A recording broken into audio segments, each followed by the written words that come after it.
Okay, so No, I the don't. Purim story is very much a story about the power of one. Women or one? Mordechai. Mordechai Tzaddik. He was the only one. The Megillah tells us You know him? that Mordechai was the only one who was not bowing down to Paro. To Paro, to Haman. Oh my goodness, Abba, did you just have the same flashback that I did? Yes. Smack my head. Mordechai was the only one who did not bow down to Haman.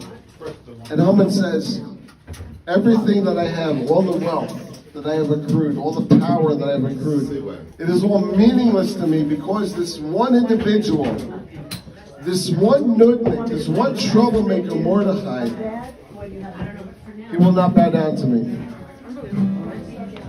And sometimes there's a time and a place for an individual to speak up against something that he knows or she knows that is not right. We see from Esther that she followed Mordechai's example. She was inspired by Mordechai. Mordechai was the first one, the first individual who stood up against the institution, who stood up against the establishment, who took a stand for what he believed in. And he inspired Esther. And Esther stood up for what she believed in. She stood up against the establishment. And we see Take it to the man. the power of the individual to inspire others. If we all sit around and wait for others to find their own inspiration, who knows if they ever will. But rather, if we are inspired, then it falls upon us to stand up for what we believe in and to speak up, to make our voices be heard. And so, right now, I want to make my voice heard. So true. Okay? I want to make my voice heard. Brutal timing. 3-year-old just depends. Johnny, that was epic. Amazing. I want to make my voice heard. God bless. And I want to acknowledge those who are not here tonight. I want to acknowledge my daughters who are not here tonight.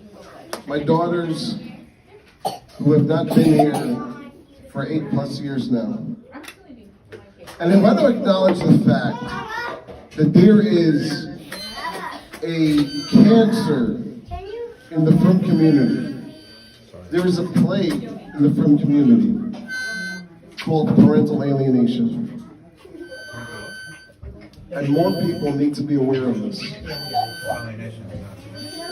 On this day, this Chag of Purim, this day that is so closely connected to families, parents taking their kids out to deliver Mishloach Manos, families getting together for Purim Seudah. There are individuals who are cut off from their children because of nothing other than sinas chinam. And until we as a community stand up and address this cancer and address this sinas chinam, then it means nothing to celebrate Purim. Nothing at all. Because we are not doing anything at all to fulfill the spirit of the Chag, which is Shalom V'Reis Bein Achim, to bring closeness together between brothers, and certainly to bring closeness between parents and children. Anyone who's a parent can understand the relationship between a parent and a child. And you can think for a moment, what could it possibly take to sever the tie between a parent and a child?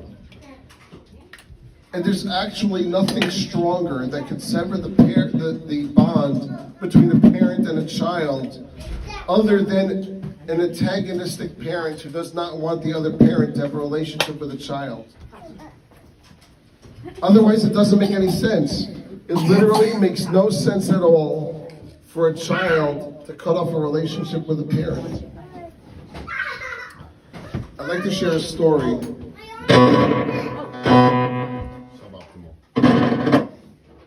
I'd like to share a story that I recently heard from Rabbi Sheistaub that was heard from the Tzemach Tzedek in the name of the Baal Shem Tov. And the Baal Shem Tov tells a story about a Talmud Chacham, a tremendous Talmud Chacham. Such a Talmud Chacham, we cannot possibly... What's a Talmud Chacham? I can't even explain right now. Just a really wise learner. A Talmud Chacham, someone who has the capacity to immerse himself in Torah study to such a level that they separate themselves from the physical world because they are so deeply immersed in Torah study. Someone who is able to quote by heart chapter and verse, Chumash, Talmud, Mishnah, Rashi, Tosfos, Shulchan Aruch, everything. Someone who has dedicated their life to Torah study, that they have become a master of it. Okay. I cannot, in a better way, define Talmud Chacham. I think that's good. But even this, I feel falls short of the true definition. I'll beg Mechila before Rosh Hashanah, if I remember. Okay, go on. There was a particular Talmud Chacham. He was immersed in his studies. And as he was immersed in his studies, one of his own children ran up to him and disturbed him and asked him a question. He said, Tati, I have a question. Father, I have a question. And what did this Talmud Chacham do? What did the sage do in the middle of his learning? He paused his learning to hear the question from the child, and he replied to his child, that's an excellent question. Now, contextually, I just want to explain that this sage, who was immersed in his Torah learning, for him to have interrupted his learning for his son, he was doing a disservice to the entire community. The entire community sustained him through their charity. For him to be immersed in his Torah studies so that he could be their pillar of Torah. And he suspended his responsibility to the entire community because his young child came and approached him with a question. This is the connection between a child and a parent. Parenthetically, this is the connection that every Jew has to their Father in heaven. Our Father in heaven, who is so busy running the world, who is so busy taking care of our health, our livelihood, everything in our lives. When we want to ask him of something, when we want to ask him for a little bit more parnasa, we want to ask him for better health, he stops everything he's doing because we are his children. And this is the connection between a parent and a child. This is the connection between a child and a parent. A child does not see everything else that the parent is involved in. The child just sees, you are my parent, I depend on you. It is impossible for a child to willingly cut off connection with a parent. It's impossible. Why? Because a child depends on a parent for everything. It is only when there is a bad actor who interferes with the relationship of a parent and a child and says, no, you don't need that parent. You don't need that person. I'm everything in your life. Only then can a child even contemplate severing a relationship with a parent. And for everyone who is a parent that should hear my words, imagine for a minute what it would be like for you to not have a relationship with a child. What do you want to make? You can't possibly imagine it. And so maybe my voice tonight, maybe I can channel my inner strength from Esther Amalka. Maybe I could be that Yochid. Maybe I can channel my inner strength from Mordechai and Tzaddik. I'm going to be the one who's not going to bow down. I'll be the one who's going to speak up. And I'm going to say that we have a cancer in our society where we just accept that it's okay for children to cut off relationships from parents. And we'll just go about our business as if it's okay. Nothing to see here. It happens. It doesn't matter. It has to matter. Why does it have to matter? It has to matter because we want to have a relationship with our Father in heaven. We cannot possibly imagine severing our relationship with our Father in heaven because we depend on Him for everything. And if without Him, we're nothing. Without our parents, we're nothing. There's no such thing as a child that has cut off a relationship with a parent that is healthy and strong in their identity. There's no such thing. Is it How could usually it the be? child or the other parent? Say again? Is it usually, pardon the interruption, is it usually the child or the other parent who's making that decision? It's almost always the parent who Right. interferes with the relationship between the child and the parent. Because it is entirely unnatural.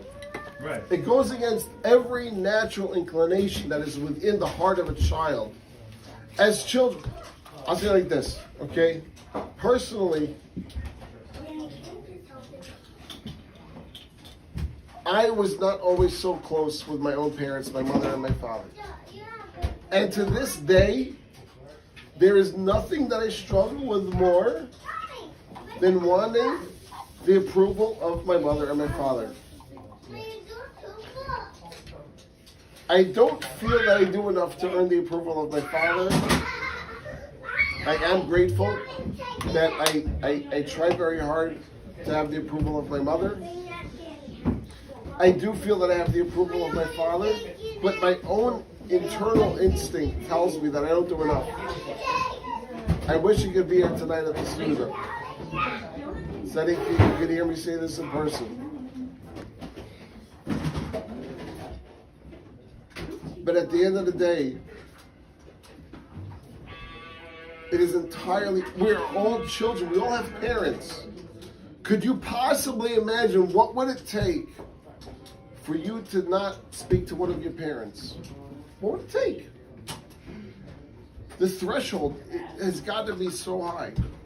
And yet, if you would encounter a particular child who is, for one reason or another, cut off relationships with their parent, I guarantee you, beyond the shadow of any doubt, that whatever the threshold was for them to sever relationships with their parent is not in the same hemisphere as whatever your threshold would be to cut off relationships with your own parent.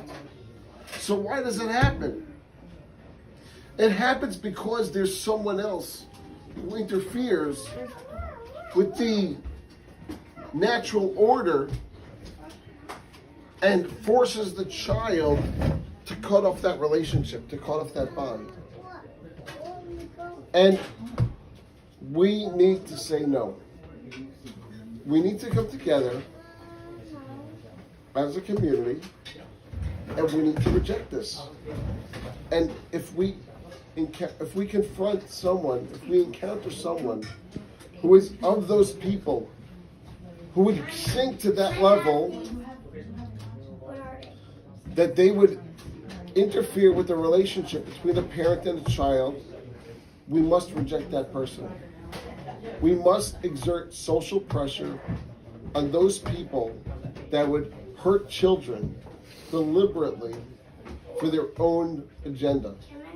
It is child abuse. That's what it is.